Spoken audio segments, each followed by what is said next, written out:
Hello everyone, thank you so much for joining me today. So today is going to be a little bit different because I'm here with my mom today who's off camera, and we wanted to make a video about our review / our thoughts, questions, just feelings about Squid Game because, oof, there are a lot. It was quite the experience, and yeah, so we wanted to talk about it. We started watching it I think like 2 days ago, right? Like we started and then I binged it like all in one night. I stayed up till like 4 to finish it. And then my mom finished the next episodes the next day, and then we binged it again so we could write down more notes to do this review. And like I filled out this whole thing. I was just like taking notes the whole time. And you know, just trying to get my thoughts together. So I have notes on my computer too, so just gonna be consulting those, and yeah, I thought we would talk Squid Game. What an experience, right? Very unusual. Korean dramas and horror especially, there's just something about it. It's so compelling, you know? It just doesn't feel like any other horror that I've seen. There's just like such a mix of like comedy elements as well, and the brutality of it, the violence. Yeah. That's the one thing. It was like so Was very graphically graphic. violent. Yeah. It was just very intense. Yeah. Very unusual drama compared with what I've seen, and I love Korean drama and Chinese dramas Yeah. Oh so man. much. I have never seen anything like that. I think I need therapy, and now I want to watch like something so lighthearted and sweet and romantic just to like cleanse the palate. I was ready to give up after the first episode, but I got curious. I was really hooked. Like after that first intro when they were explaining the Squid Game, like the kids and the playing, I just thought like, wow, this like cinematography is amazing. Like the way they're telling the story, like their use of like slow motion in it. And that's like something that, you know, continues throughout. It's really interesting. So before we go through the recap of each episode, I kind of wanted to touch on the themes a bit that I've noticed throughout. I think obviously the comparisons to Battle Royale, Hunger Games, the short story The Most Dangerous Game, about the guy, like the super rich guy on his private island that lures people and hunts them for sport. So there was definitely that element as well. We talked about before just the elements of South Korean horror. I noticed things from Train to Busan, The Wailing, you know, share certain like tone similarities and their portrayal of evil, even though it's kind of a lot different. So I guess we can start at the beginning. So let's start episode 1. Red light, green light. Like we talked about, the intro was so gripping, like from the very beginning. The black and white, the kids playing the Squid Game. I have no idea like the rules of the game, so that was really helpful for like a foreigner, I guess, or somebody that doesn't understand that game. The music and everything, I got chills like from the beginning. Like it gripped me right from the start. I thought it was the perfect setup for the world of this game. If you haven't seen it yet or you don't want to be spoiled, please don't watch this video because there's going to be a ton of spoilers here. Be warned. Okay, in episode 1 we're introduced to the main character, Gi-hun. I hope I'm saying his name right. So he's kind of a down on his luck gambler, living off the back of his elderly mother, then receives an offer from a very well-dressed, handsome stranger, played by Gganbu from Goblin, which I still have to finish, by the way, and who you guys I'm sure recognize from Train to Busan, to play a game of dakji. You gotta be suspicious at that point, right? Like, what he's offering. Just some slick, smooth talking person in a subway like offers you something too good to be true. It probably is, you know? So basically he invites him to the game and it begins. So nobody knows what they've gotten themselves into. Gi-hun befriends an old man, player 1. He also notices player 67, who is a pickpocket and defector from North Korea, who became one of my absolute favorite characters, Se-byok, which I hope I'm saying her name right too. They're introduced to the rules of the game, 3 basic rules, and they begin the game red light, green light. I don't think anybody realizes at first what they've gotten themselves into, and once the shooting starts, they're like, oh, dang, like this is for real. Okay, so I wanted to point out the use of the cinematography, the song Fly Me to the Moon, which you were kind of like annoyed by, or you were like, how can they play this like sweet romantic song while they're gunning people down like crazy? And I think it's that contrast that really made it so fascinating to watch. That whole sequence of them like running in slow motion and kind of building those connections and relationships with the characters. Like I remember Sang-woo giving him advice and Ali catching him and like holding him there. I really thought they were gonna get caught at that point. So what did you make of that first initial game? Like were you hooked at that point or were you horrified? I was really surprised that they just start shooting people. Yeah. The moment they try to make involuntary move. And Yeah. this is like so unexpected because everybody expects a game, but nobody expects that there's gonna be a... Yeah, nobody knew the death. stakes were that high. Yeah, so that was absolutely horrifying. And it's crazy that they got people that were like really at their wits' end. They were preying on people in such dire straits they had like no other place to go. We really noticed how gleeful Il-nam, player one, the old man, was. Like He was enjoying it. he was enjoying it. Like he strutted forward like so confidently, like he was smiling. And that should have been a clue from the start. I was Crazy. really surprised that such an old man is participating in I a know. game. Yeah, they really tricked me from the beginning because I was like, oh, what a sweet old man. Like he, you know, he's just trying to live out the rest of his days. I guess he's just trying to find amusement, but we'll get to the end. Okay, so basically Sang-woo, the smartest in the neighborhood, they all praise him as the pride of their neighborhood. Like he went to the best university, he did all that, but then he ended up in the exact place as they did. And, you know, he's shown to be very sly and smart from the beginning. Like, I would say he's a Slytherin. You know, like somebody cunning, ambitious, wants to win.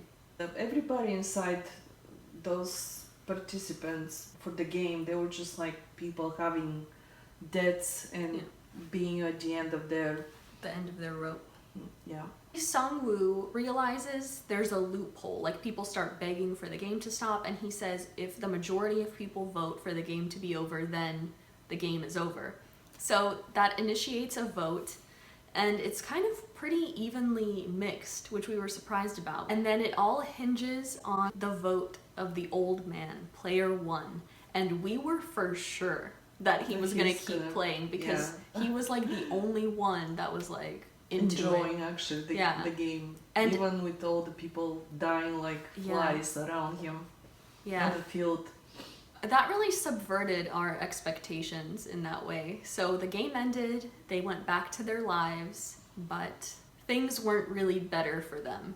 So episode 2, Hell, they're back in the real world, but the majority of them choose to return to the game. Ali and Sang-woo go to a convenience store, and Sang-woo kind of hooks him up with, you know, food and gives him money for a ride, and meanwhile he's getting all these texts like for the warrants out for his arrest or subpoenas from court. And you wonder, and I especially wondered, like how such a gentleman could get into such a situation, because to me he was like so... It seems like when everybody brags about him, like achieving great things and like being the pride of the neighborhood, you get a sense that he doesn't really believe it himself. Like he's always like, you know, he doesn't agree with it. So to me, it was like he only had the facade of success, you know, and with all the potential of the world, he kind of made the wrong choices in life and ended up in that situation. I couldn't help but feel bad for him, you know, because didn't he seem like such a gentleman? Yeah. And I was like, how? How did it happen to him? Like, he's so smart. He has, like, all the potential. Like, what happened? He invested in future, but he just made the wrong choice. Yeah. He got in debt so much. Yeah. So I guess he was feeling very much at the end of his rope and decided to try and commit suicide because of his debts and warrants for his arrest. But just before he does, the card is slid under his door for a second opportunity for the games. And what really struck me about this episode is when Il-nam, the old man, he bumps into Gi-hun outside of a store. Remember this? Mm-hmm. Which now I'm thinking couldn't possibly be a coincidence. And they share like some dried ramen together and just talk about life, like have a chat about life. And one line that really stuck out to me was that he said, "Life out here is more tormenting."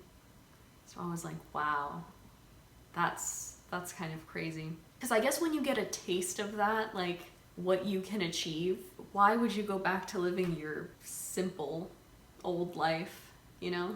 There are many moments though where I felt like they had a very father and son type bond, and there were a lot of things that were said that made me think it could be a possibility that they're actually father and son. I don't know, that may be very far-fetched.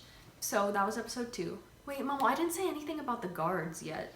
Well, what about when he went to the police and tried to Oh, rebuild the that's game right. and nobody believed Oh, him? okay, good point. Yeah, so he goes to the police with the card, and the policeman actually called the number because he was like, okay, I'll like prove your bluff or whatever. And then it was like some woman like, oh, why are you calling me? It's just crazy to me that they can get away with this in the first place and for as long as they've been doing it. Like, how? How can you explain away? The game was very well organized, I guess. But still, how can you, like, those are people that are missing, like, in real life, who have families, who have whatever, like, people looking for them. So how do you get away with that? And the police are, like, laughing it off. Okay, so this is also the point when we're introduced to the detective, Jun-ho, and he also became one of my absolute favorite characters. I was really rooting for him to find his brother, find out what's going on in this place, and he was really brave. Like, he really went into the lion's den to try and figure out what's going on. And we're also introduced to the characters' storylines, getting to know a little bit more about them. Se-byuk meeting her brother, her little brother, and kind of meeting with that slimy guy. Remember that was like... broker who wants to get her money. The broker. To get her parents. Yeah. From North Korea to come to South Korea. Yeah. So basically we find out a little more about people, their motivations, why they got in this situation. Oh, this is where I wanted to bring up Ali. He's kind of fighting with his boss who's not paying him, and then... For 6 months. Yeah.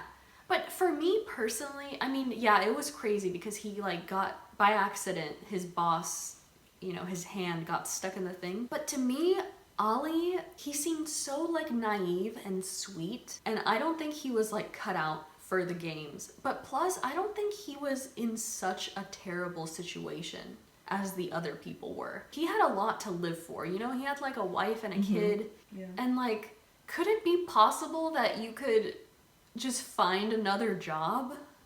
Or like, I don't know why he felt like he was desperate because his boss didn't pay him for 6 months, and but couldn't he find another job?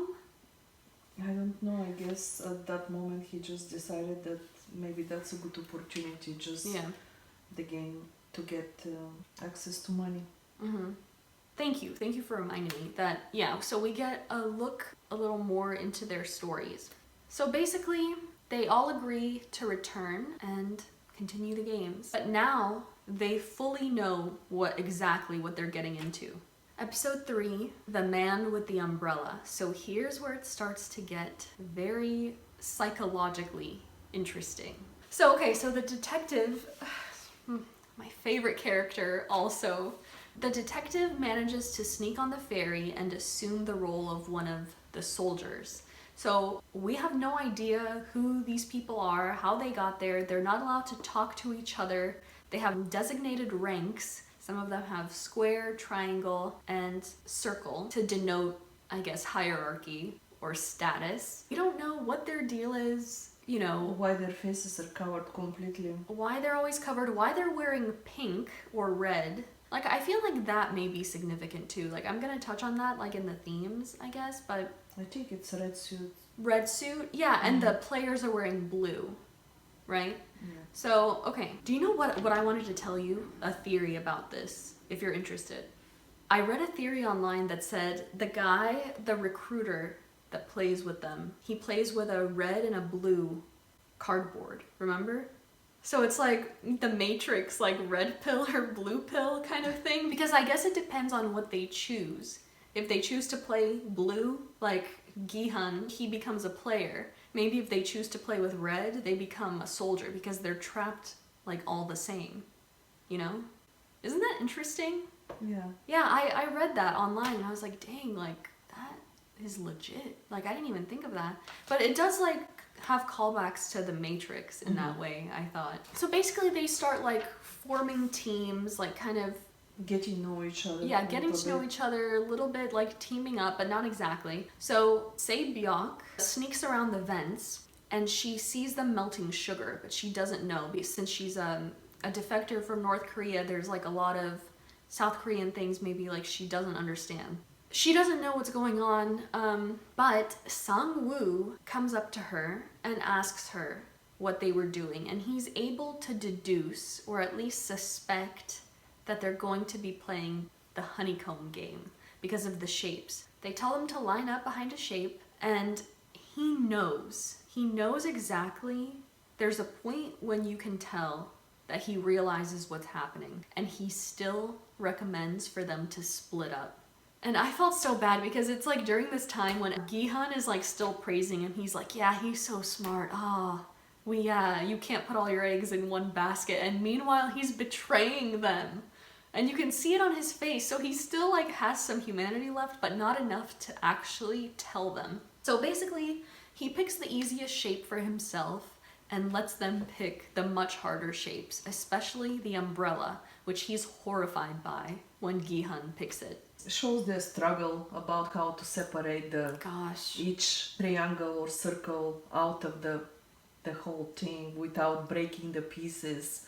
So stressed, so incredibly stressful, and people just getting shot around them, and they're literally trying to carve this out with a needle. But it's so difficult because it's kind of hard. The melting sugar is hard just to separate. But then by a stroke of genius or luck, Gihan, he notices he's starting to sweat on it, and that's like breaking down the honeycomb. So he starts licking it to dislodge, make it a little easier so it doesn't break, and it works, and he inspires the rest of the people. They started following him and managing to do it. One of the players rebels and he steals the gun he takes one of the soldiers hostage. Yeah. He's like, why are you doing this? Yeah. And force him to take the mask off, so which is forbidden. Yeah, which is forbidden. So he takes the mask and he's just like a young man. And he's like, you're so young, like why are you doing this? And then the front man comes along and ends it. He basically reiterates the rules. You can't show your face. Yeah, it's pretty gruesome. It's very gruesome, yeah. So there was a rebellion of one, but what if they all started rebelling? Could they kill them all? I don't know, because then there wouldn't be a game. Also, during this time, we're also introduced to characters on the inside of the game. The gangster, Deok-soo, and the really annoying woman, Minyo, I think. I hope I'm pronouncing their names right. She really was so annoying. I guess just trying to do anything to survive, but she came off as so shrill and like, she was manipulative. Yeah. Manipulative and a little arrogant. Manipulative, just do everything that she can to survive. Right. Yeah, she was even the one in the second episode that was like, I have a kid, like, I didn't even name it. Yeah, and then she changed her mind so quick after when she saw the money. This money piling up. That's what I wanted to talk about too. Like once people were like hysterical and they wanted to leave the game until they saw the piggy bank filling up with money. The love of money outweighs all reason. It's sick. But basically, it's a big temptation. That's a lot of money. A lot of people changed their minds after that one. The actress is great. Like, she did such a good job doing it. But her and the gangster guy, they're such a hateful characters. It's like such a toxic couple. And just their whole story was like so wild.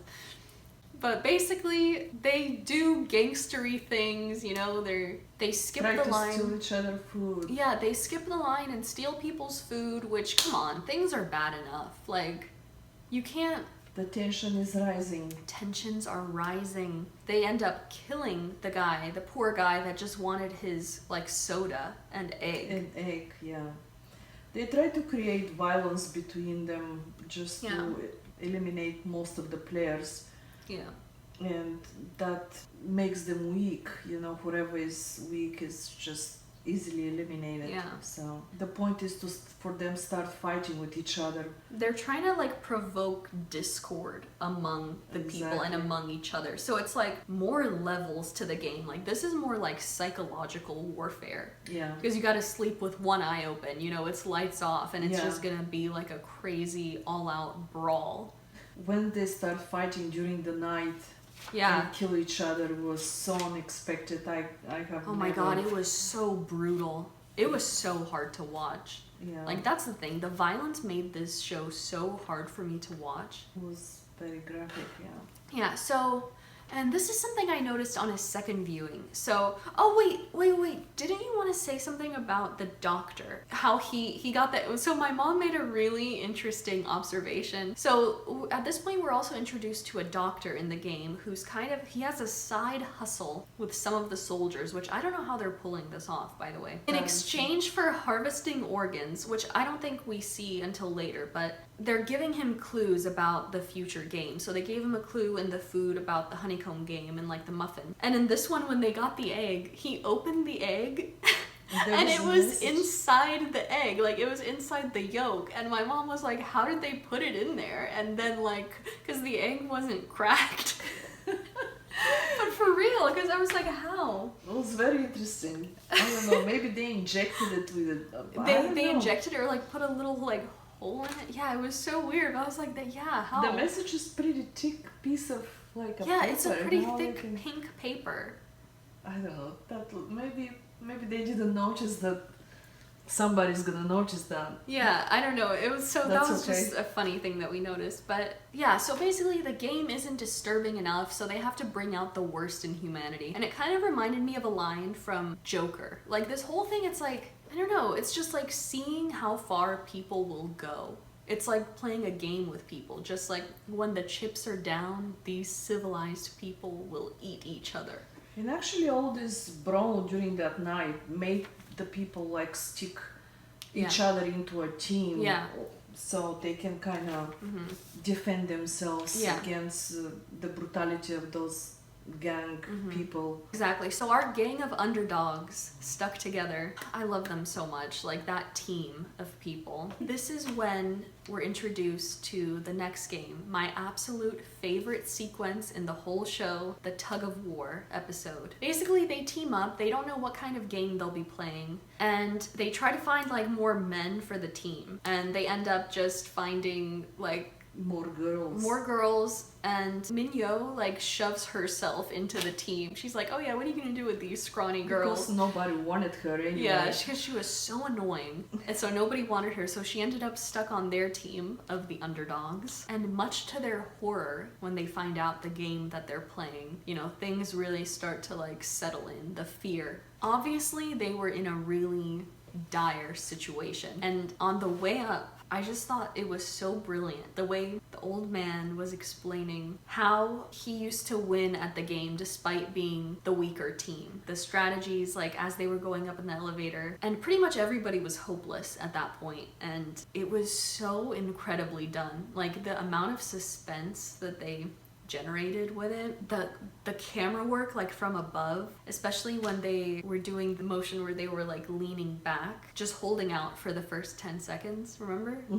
And just their faces, like it was just, the acting was incredible, the use of slow motion, it was like fascinating to watch. They thought that they're gonna die before the old man actually started explaining that everything is about tactics and strategy. Exactly. So they kind of had a little hope that maybe they can turn the things around because the other team was so strong. Yeah. It was all with men physically dominating. So it's not important how old you are. It's important how much you have been through your life and the experience you get. So you have to trust people who have more experience in life instead of like you know. Yeah, you could just really see their determination, but also at the same time, the horror at like sending the other team to their deaths, you know? Like it's to so see those brutal. People like a little chicken on a rope hanging down and before the guillotine crush the rope, cut the ropes. It's horrific. That was a really exciting episode. That my they're absolute fighting favorite. about not to fall down to their death on that game. Also, so they're saved both by the old man and by Sung-woo. Because he comes up with the last minute plan because they're losing. That strategy only helped them in the beginning. So they're getting pulled and he's like, okay, we have to go forward 3 steps. And everybody's like, what? That's crazy. But they have to try it because they have no other way to go. So they try it, it ends up working. They pull the other team to their deaths and there we have it. And this is where we find out some of the soldiers on the side are doing the organ harvesting. The detective, Jun-ho, who's looking for his brother and assuming the identity of Soldier 29, his roommate next to him was like eyeing him very strangely. Like he could tell like something wasn't right. And during the night, he would like cough a lot. And like, I was like, what is he coughing for? You can't be coughing in these COVID times like this. And then Jun-ho realizes that it's Morse code. So he starts like writing down the thing. So obviously they have like some kind of plan on the side, maybe that the front man doesn't even know about. We're now in episode 5, A Fair World. Our team wins the tug of war, defying all expectation. Remember in the Ascensor, whatever, they were talking about the guy, the priest, was praying to God. Oh. And she said, why you're praying? You should thank those people who actually did the work for you. Exactly. And he said, no, that's the sacrifice of those people. We won because of the sacrifice of those people. And she said, no, we won because we killed them. Yeah.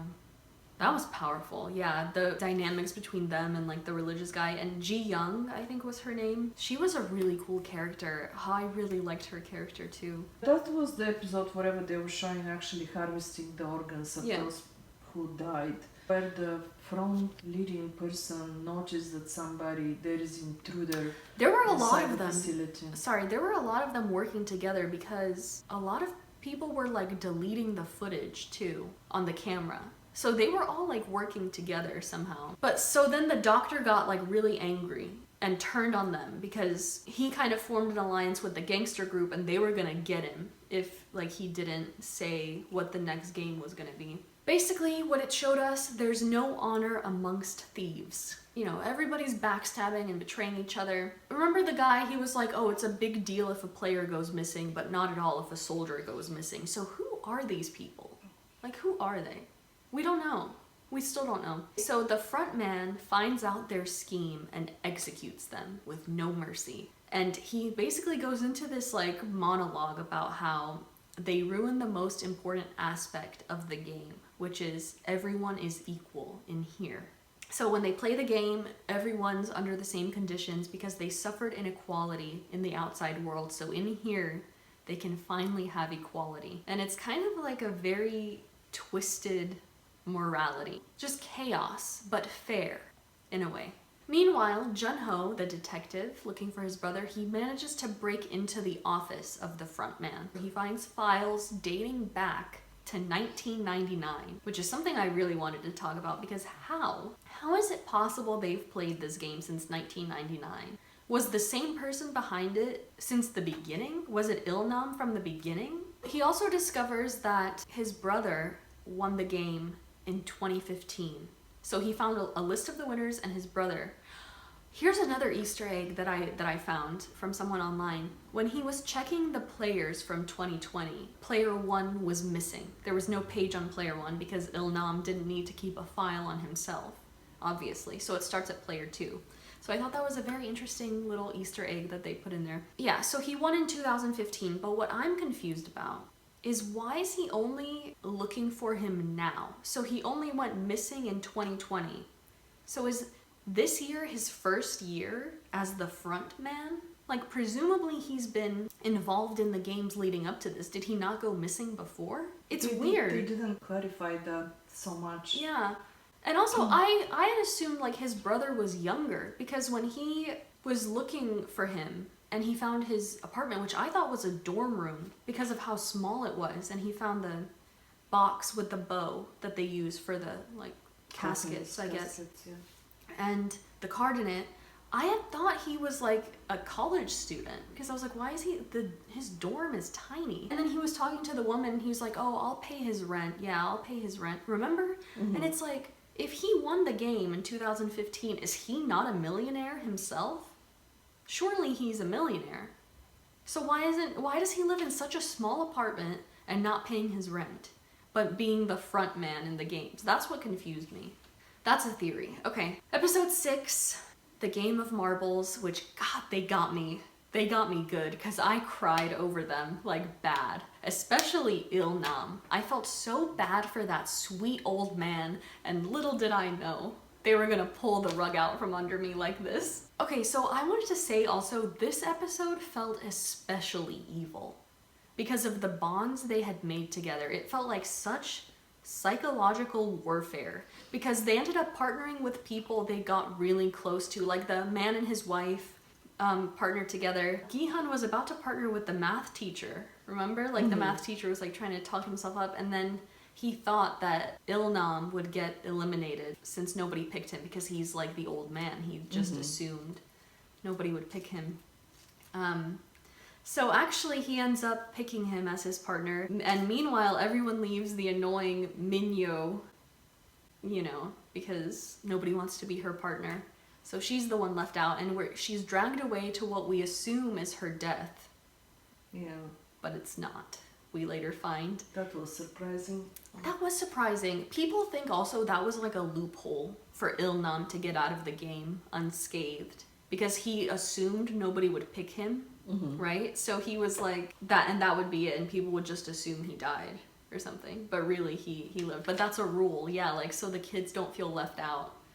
Which is kind of sweet. Like, you know, the people getting picked last don't feel left out. I thought that was a nice touch. Ji-young partnered with Se-byuk.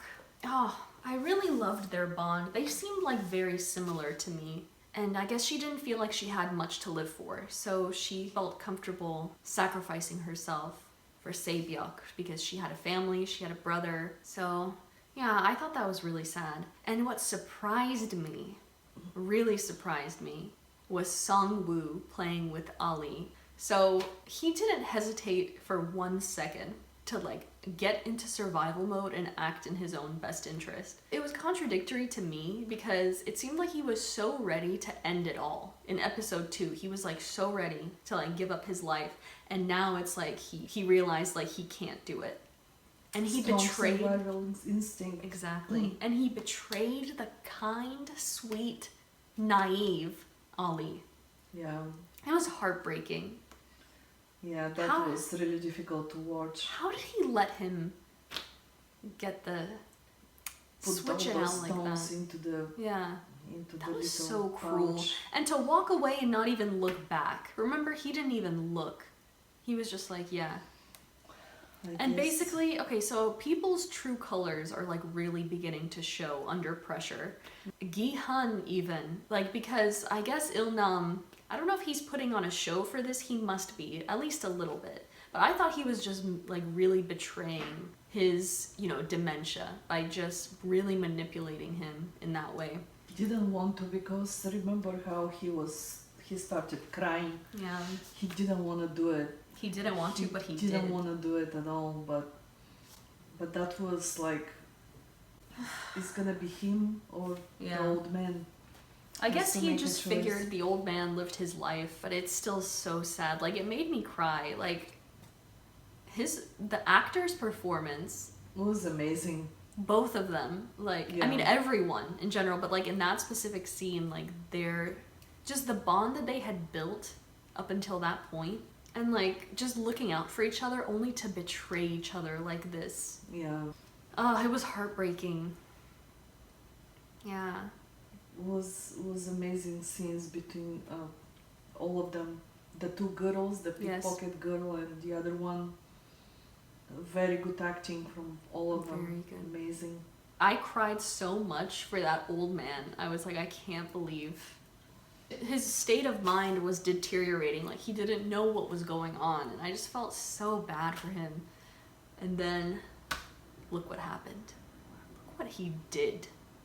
And they had the nerve to make us cry over him when he was the evil mastermind. But we'll get to that. Okay, so, ready? Next episode? VIPs. So in this one, we get to see a little more about what depraved people are really behind this thing. We're introduced to the VIPs. We don't see their faces. They're wearing animal masks. Basically just enjoying the carnage and just watching and using people as props. Remember, there was like naked people all around them. They were just... Yeah.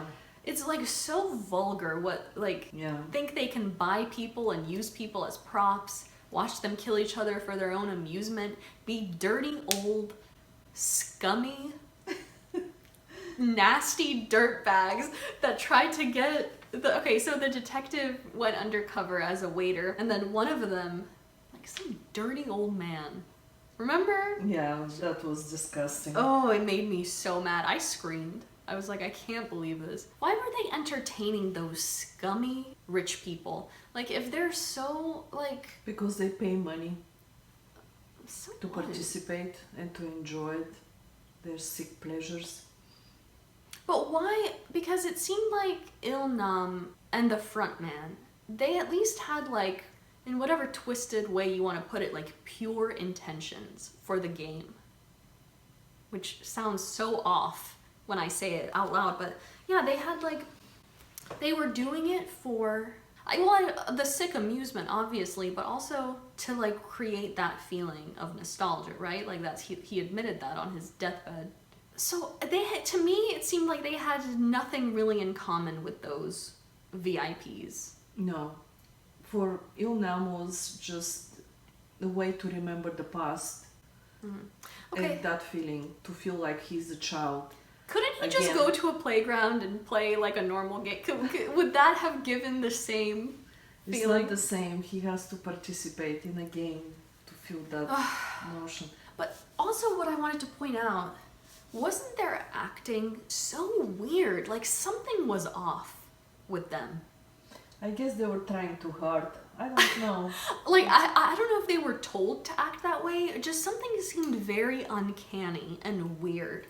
Like, about their performance and about, like, the way they delivered the lines. Like, I'm not sure if it was the actors or just, like, the weirdness of it all. Like, I can't explain. It was just, something about it was so weird and off. Maybe it's just kind of, they told them to act that way just to be, like, extra creepy. Not even remotely normal at all. But it's just so crazy to, like, see their utter amusement and, like, you know, just in contrast to the players playing for life and death. So now this game that they're watching is the glass tiles game. 1 tempered glass, 1 regular glass. So they have to jump, and they had to pick an order at first, and Gi-hun got actually really lucky that he got to be last. And that was like the only choice. So something or someone is really watching out for him, because yeah, that guy, he was about to pick number 1, and then the guy was like, just let me do it. Like, I've been a coward my whole life. I just want to do something. I felt so bad for him, too. Yeah. Once in my life, I want to be the first to do something, to have courage. Yeah. Oh, it was sad. That was like a wrong choice, too, for that guy. Unfortunately. What did we take away from this? That the brutality continues, the toxic couple went out in a very poetic way, poetic justice for Deok-soo and Min-yu, who, yeah, they fell together through the tiles. Yeah, she took him with it. She promised him that she would kill him if he betrays her. Exactly. Yeah. So that was interesting. Very intense game, whatever they were jumping on the glass blocks over there. Gosh, extremely tense. Do you know also what got me? They probably would have shot them if they even tried this, but the way the tiles were set up, there was a railing in between. Like a very, even thick railing, I would say. Couldn't they have like walked? But they didn't probably have a right to do that. Yeah, they have to step on the glass. They didn't have a right. It's just so crazy. That's the rule of the game. They have to follow the game. That's true. That's something I noticed. So basically it also showed at the end, remember, that Sung-woo was really ruthless. Like, there was the guy in front of them that worked at a glass factory, and he was like getting them across, and there was one tile left when they turned off the lights, and he like didn't give him a chance because the time was running low, and he made his choice for him. Remember, he pushed him. He pushed him, yeah, to his death. And they got out of there like with seconds to spare until the glass blew up, ending up fatally injuring Se-byuk. Yeah. So we go to the next episode, Front Man. So they confront each other. This was really powerful in the beginning of that episode. Gi-hun and Sang-woo confronting each other because Sang-woo thinks he's like weak. Like, he can't do what needs to be done, and that's why he got himself in this situation. Like, Gi-hun kind of turned it back around on him, which I really appreciated, that he was like, well, we're both in here together, so what does that say about you? Like, is that my fault too, that you're in here? I was like, oh, dang. But basically, they get invited to a nice dinner with a very raw-looking meat, which I'm sure is like a comment on something. Do you think? Like, why did they give them such raw meat? Because most of the people like their steak raw, I guess. Can't relate. But anyway, they're left with a knife. Very like foreboding and creepy. Basically just like, yeah, just do with that what you will. Encouraging them to turn on each other once again. So, okay, Mamo, this is also when, yes, the detective finds his way to an island with scuba gear. So he gets away. He runs to a cliff and ends up confronting the front man. He has one bullet left, and he uses it to shoot him. The front man ends up taking his mask off and revealing that it is, in fact, the brother he's been searching for, In-ho, and he just asks a simple question: why? And his brother can't answer. He doesn't answer. He just shoots him, and our favorite detective falls to what is presumed to be his death. But I don't think that's the end of him. That's the thing. Because how could it end that way? How could it end that way? He had called the police, right? And then the signal was bad, and he tried to send the videos he took because he was very smart to take videos. But I don't think he could send them in time. Yeah. So I would hope that it wasn't all in vain. You know? He did so much work to reveal what they're doing. Yeah. He did so much. He went straight into the lion's den to figure out what was going on. He got all that footage. For him to be shot off a cliff, no way. No way. That's not the end of his story. I thought so too. Okay, so we think he got shot in the shoulder and fell into the water, but we don't know really what happened after that. Yeah. So it's kind of left up to interpretation. Okay. Also, a thing we pointed out, his phone survived surprisingly long on battery. Like, I can't believe his phone was even still working. So basically, at the end of this, Se-byuk and Gi-hun have kind of a heart-to-heart talk where she asks him to promise that they'll take care of each other's families, no matter what, if one of them wins. So I think she is losing hope that she'll make it because her injury is just really severe. He finds the injury, and as he's getting help for her, Sang-woo kills her. Just ruthless. But I think from his perspective, he thought he was putting her out of her misery, because how else could it have gone? Like, that was very cruel for him to finish her life like that. Yeah. She was my favorite character. Like, I was rooting for her to win the entire thing, and she could have done it if it wasn't for the glass. She went through so much. Yeah. I think the relationship between them, Sang-woo and Gi-hun, it's like beyond repair. That was just like the final straw for them. So now, episode 9, finally we've reached one lucky day. I thought it was really poetic, kind of how they bookended the show, explaining the Squid Game, and then the last game is a fight to the death for Squid Game. So just a nice like circular, bringing it back to the beginning. Also, what I noticed too, like in the photo, they showed the photo of the players, and Gi-hun was the only one with a smile on his face. And like his smile seems so sweet, and just like he had no idea what he's getting Yeah, into. it's just haunting to like see him smiling in that photo, like not truly knowing. But he made it to the very end. So it starts raining, they get into the game, he gets stabbed in the leg, Gi-hun gets stabbed in the leg and the side, and in a really brutal way, Sang-woo tries to stab him in the face, and it ends up like stabbing him through the hand, like just so brutal. Sang-woo, from his perspective, he said, like, we've come too far to go back. Like, remember we played red light, green light here with all those people, and now we're the only ones, like, we can't go back. He eventually bites his foot, remember? He's like on the ground, Gi-hun eventually gets the upper hand, he like bites his foot, and he chooses not to stab him, he like stabs him on the side. And he walks toward the finish line and stops. He says, I want to end it here, I'm done. The VIPs are like, what the heck? He's like so close to winning, like why would he do this? Like right at the edge of victory. I guess, yeah, now he's realizing like what good would it do him for all the suffering? Isn't his life and the life of Sang-woo like worth more if he can save him now? Which is such a beautiful like sentiment, such a... He didn't lose his humanity at the end, exactly. And take his friend's life. Yeah. Because they were friends in school. Yeah. He used to send, what was his name, Sang-woo to Sang-woo. school and looking after him all the time. So Yeah. how you can take the life of your friend? Yeah. For money. And people For do money, all the time. But he's different because he didn't.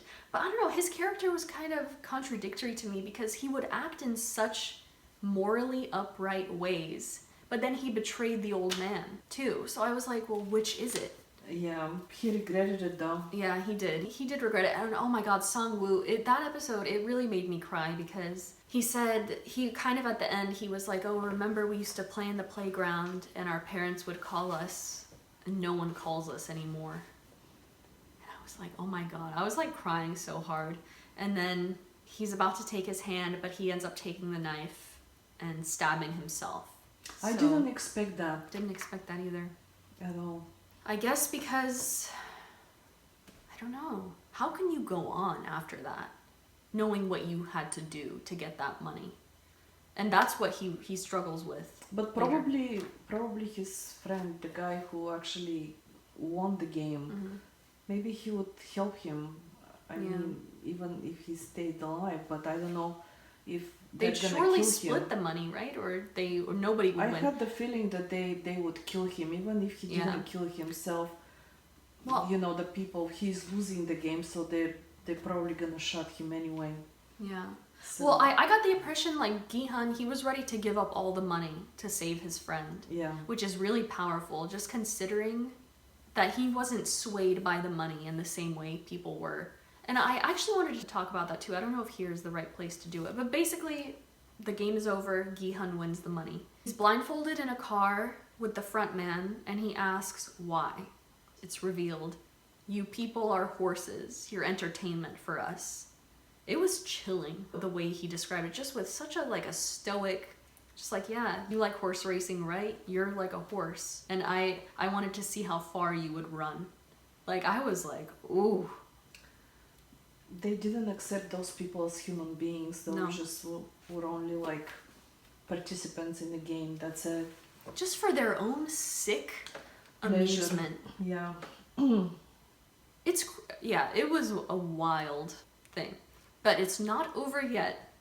So he gets dumped on the roadside with the debit card in his mouth. The pin is his player number and the money is all there. But he doesn't seem to have much motivation to use it. So basically he walks around aimless and depressed and doesn't touch the money. He meets Sang-woo's mother and she gives him fish and he tries to give her the $10 he took out of the bank and she is not taking it. She's like, oh, give it to your mom. And when he gets home, he finds out his mother has died. So it was like all in vain. She didn't live to see him get his life together. Yeah. And even if she did... sad. Yeah, like, the means in which he did it, he wouldn't have been proud of the way he did it. He probably felt dirty, Mamu, after all this people dying around him and those money are covered with blood. How you can possibly use them? Mm-hmm. Yeah. There was so much sadness and so much suffering. And suffering. Do you know what? for such a finite amount of money, it's not like it was like billions and billions of dollars. This was, somebody translated like the amount that it's worth. So 45.6 billion won. It translates to something like $38 million.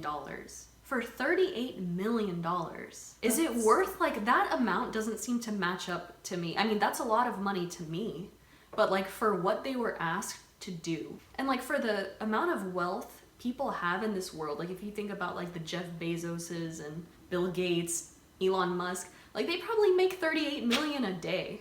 I mean, I don't know. That's just...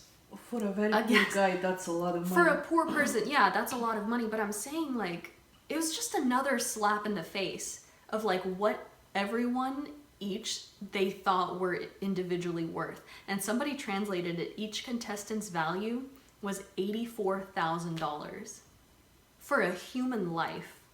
Can you imagine? Just putting like a price, like we also talked about this, like life being so sacred that you can't put a price on a human life. People, I know people do it all the time, like, you know, there's like life insurance, cost benefit analysis, like companies calculating how much a person's life is worth. But just because you can doesn't mean you should. And I think like you can't. It's like priceless. You can't put a price on that. Yeah. Like kind of potential, because you don't know. And that's something I wanted to talk about too, like at the end. I'll talk about it when we get to Il-nam on his deathbed. So he basically was rightfully depressed, you know, walking around feeling like, what was the point of it all? And he meets with a banker, is revealed like his money has been in a savings account this whole time, he hasn't touched it, and he asks the banker for $10. Which I thought was really interesting. That's like an element, because he, in the beginning when he won the lottery money or the gambling money, he gave like $10 to the cashier, like get some coffee. And then he got $10 from Sang-woo's mother, and he asked for $10 again. It's just like such a, I guess, small amount of money, but just the way it's given and received matters, I think. So basically, yeah, he buys a flower with an invitation from Gganbu. So the plot thickens, and he goes to meet with Il-nam on his deathbed, just at a really bleak, high-rise apartment. It's snowing. They make a final bet here to test the goodness of humanity.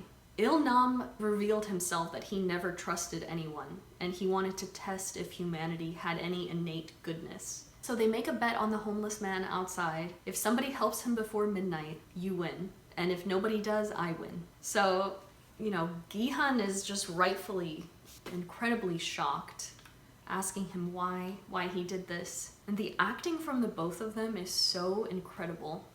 It's like chilling. This whole like final sequence. And what I really got from it, okay, so basically his reasoning was, you asked why I let you live because it was fun. Like, you reminded me of the games I used to play when I was a kid, and I had fun. You know, and you just explaining, yeah, when... Fun. Yeah, fun. It's sick, right? Fun to kill people. Yeah. And do all the atrocity against everybody. It's just crazy because... How you cannot value a human life. You want to have fun because you wanted to remember your childhood. Okay, this is what I wanted to talk about.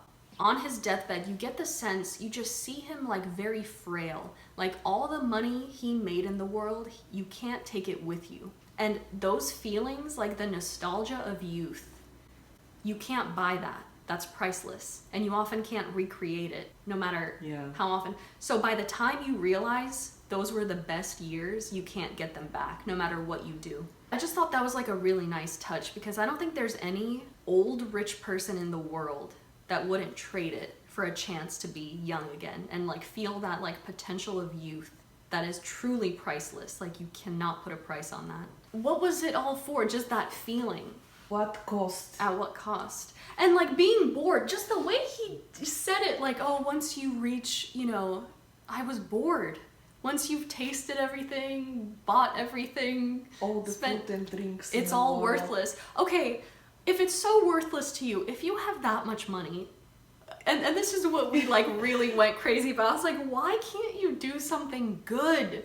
Like, there's so much you can do. You can donate it to charity. You can live somewhere new every year. Like, you can do anything. You could literally do anything. There's no way you did everything possible in the world and now you're so bored you want to watch people kill each other. No, you're just depraved and you wanted an excuse to like do some heinous things to people. Just to take a human life for fun. For fun. This is so sick.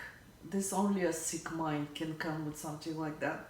Yeah, it was gross. No matter what you physically do, I guess, in life. Yeah, like no matter how much money you make, no matter how many things you have, you can't take it with you. And what's left really is just the impression you made on people, whether it's positive or negative.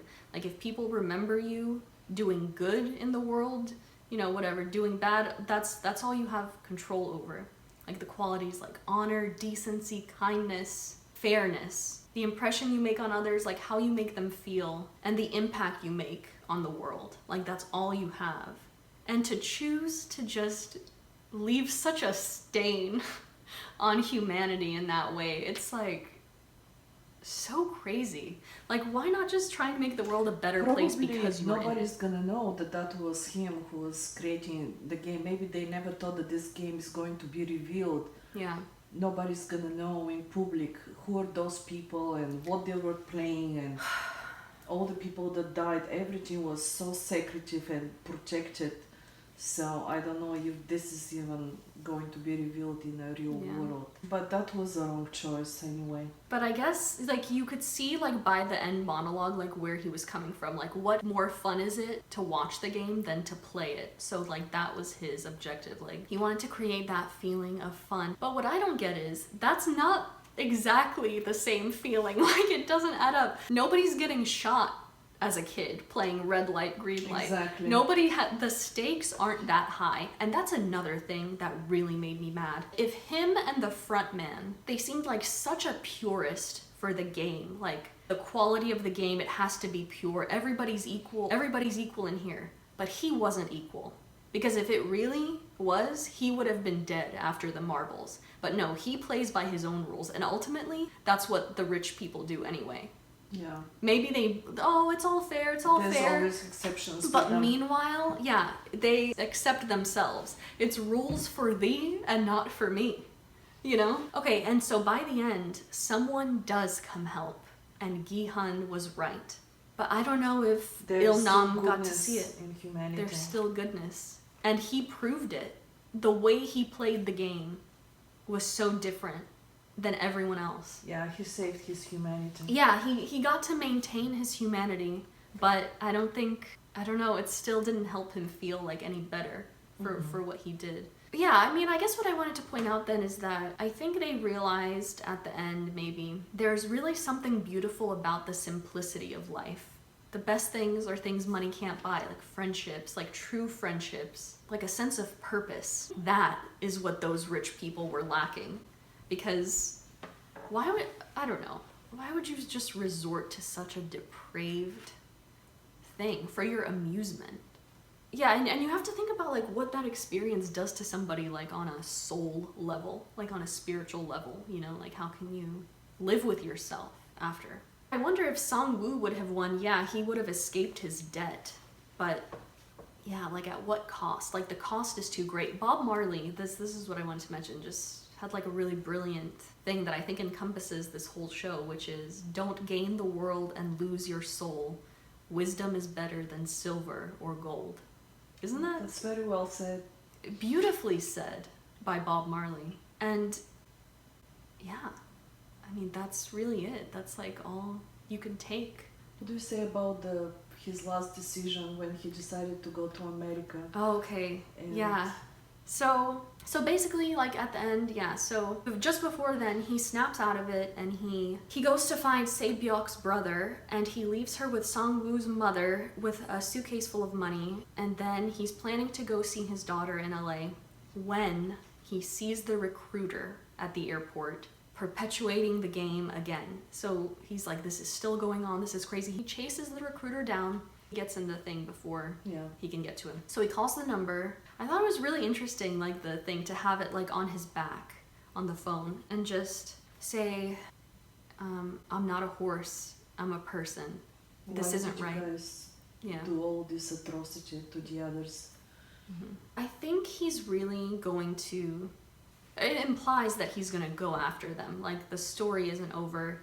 He's going to go and end it once and for all. I hope he teams up with the detective that is presumed dead. I don't know, but maybe they'll team up and put a stop to this madness once and for all. I kind of got the vibe that it was kind of like a Korean John Wick.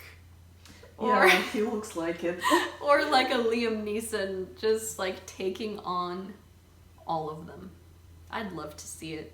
In summary, extremely violent and graphic, but a really interesting and unique story, and incredible acting, incredible directing. The music was amazing. Like, everything just worked really well together, and kind of just a strategic, psychological show that says something about humanity and what's important and how you can retain your humanity in the gruesome situations. In the worst situations, yeah. So, gosh, it was just a lot. I'm like stressed out. My throat hurts from talking. It was just basically very intense. We really enjoyed it. I mean, for me personally, like, I like this type of genre, and I really think like Korean horror is particularly incredible. I'm gonna link a video actually that I watched before this about why Korean horror is so compelling and like immersive, if you guys are interested in that. I think this is the most I've ever talked like at once. I'm like, my body hurts. Okay. Let's watch something like really sweet. Good job, Mom. Oh, you too. I'm sorry, I didn't throw so much stuff because no, you basically were saying everything, so there was no point. I'm sorry. I should have let you talk more. No, that's fine. That's okay. I told you that I'm gonna give you that. That was good luck with the editing. Oh. Yeah, I'm gonna need it. Okay. Okay, I'm gonna explain Utigračka stava plačka though. Okay, I'm gonna try. Yeah. Because I don't know how to explain it. I don't know how to say it in English. It's so typical Bulgarian saying, even the words. Yeah, it's so hard to translate it because if you do it word for word, it doesn't sound right. There's a phrase in Bulgarian, and I'm going to the best of my ability try and translate it, but basically, it's in Bulgarian, it's called Ot igračka stava plačka, which means, if you translate it literally means from games comes crying. So, in context, I guess, or like as a, what is it called? Like an idiom or like a phrase, from something seemingly simple, doesn't seem harmful at the beginning, can take a turn. What starts out as like a lighthearted thing can become just terrible. Like the complete opposite. So be wary. Don't play around too much because it'll come back to bite you. I think that really about sums it up. If you play games, you'll end up crying, really. So it's just a fun little thing. Like my parents, you know, speaking of nostalgia and, you know, things like that, my parents would always say that to me growing up. So that's one phrase that's just like embedded in my mind. Like I can't think of like an English equivalent that says the same thing in the same way. That's like another thing too about this, is that there was so much nuance, I'm sure, that I was missing out on in Korean, like with the dialogue and all these things, because, you know, every country has its own little nuggets of wisdom in that way, or just like phrases, like idioms. Also, I will say now, I feel like I know so many curse words in Korean thanks to our lovely toxic couple in the show, so I learned a lot.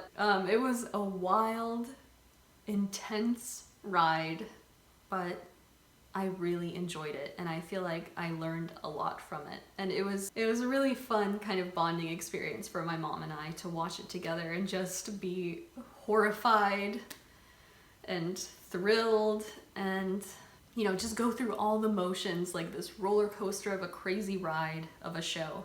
So props, huge props to the creators, the directors, the actors. Incredible, just incredible acting. And I really, really hope we get to see a season 2 and that it all wasn't in vain. Please don't let it be in vain. It can't be. It can't be, you guys. I'm so tired. Oh my god, this is the most I've ever talked, I think, doing this. So if you made it to the end, thank you guys so much for watching, and see y'all on the next ones. Bye.